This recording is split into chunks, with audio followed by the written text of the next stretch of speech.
Kashmir freedom movement की जानिब से शुहदाए कश्मीर को खराज अकीदत पेश किया गया है और इस मौका पे वहाँ पे जो मज़लूम कश्मीरी हैं और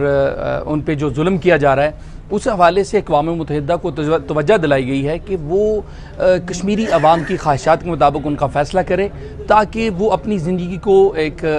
बेहतर तरीके से गुजार सकें, क्योंकि आज़ादी एक बहुत बड़ी नेमत है और ग़ुलामी एक लानत का तोक़ है। तो इस मौका पे जो है वो शुहदाए कश्मीर को खराज अकीदत पेश किया गया है और वहाँ पे जो कश्मीरी भाई हैं, बहनें हैं, बुज़ुर्ग हैं, उनके साथ इज़हार यकजहती की गई है, जिसमें ना सिर्फ